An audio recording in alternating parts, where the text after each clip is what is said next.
Hi guys welcome to Gohpur. এয়া দেখিছেনে ঘগৰা বাগানৰ দৃশ্য আপোনালোকক দেখাবলৈ গৈ আছোঁ মই। সকলোৱে ভিডিঅ'টো উপভোগ কৰক আৰু মোৰ চেনেলটো ছাবস্ক্ৰাইব কৰক। আহক ভিডিঅ'টি আৰম্ভ কৰোঁ। এয়া আমাৰ গহপুৰ আৰু যিসকলে এনেদৰে প্ৰাকৃতিক সৌন্দৰ্যৰ মাজত থাকি ভাল পায় তেওঁলোকে এটা কমেণ্ট কৰিব, সুন্দৰ সুন্দৰ কমেণ্ট কৰক আৰু ভিডিঅ'টি উপভোগ কৰক।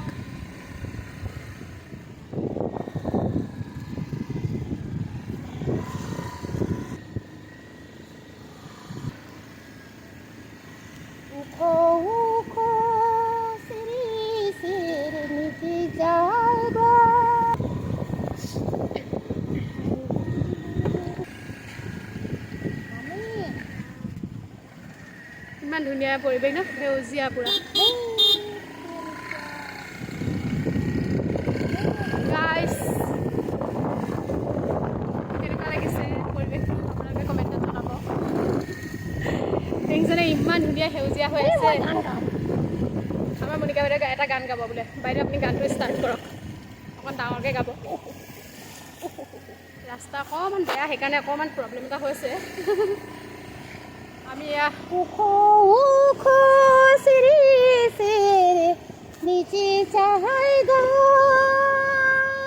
মোহর গুইরাম তুলিছে কাঁচা কাঁচা পাত, বারে বারে গুইরামকে মোর দেখিলে মন যায়, বারে বারে গুইরাম দিয়ে নজর চলি যায়। এয়া আমাৰ মনিকা বাইদেউ গান গালে। কেনেকুৱা লাগিছে গানটো আপোনালোকে কমেণ্টত জনাব।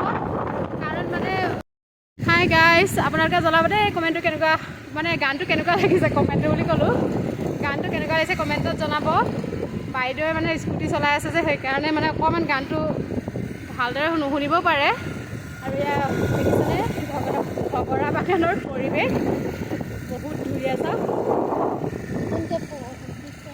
নতুনকৈ এয়া পাতবিলাক কুমলীয়া পাত, এটি পাত, এটি কুলি দুটি পাত, এতিয়া কুমলীয়া পাত, নতুনকৈ উঠি আহিছে পাত।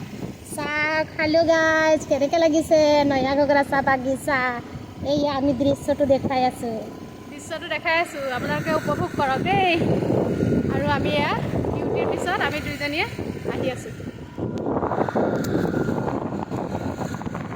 বাগানৰ পৰিৱেশ সঁচাই বহুত ধুনীয়া দেই। দেখিছেনে ওখ ওখ গছ, ধুনীয়াকৈ একদম পৰিৱেশটো একেবাৰে দেখিলেই মন লাগি গৈছে।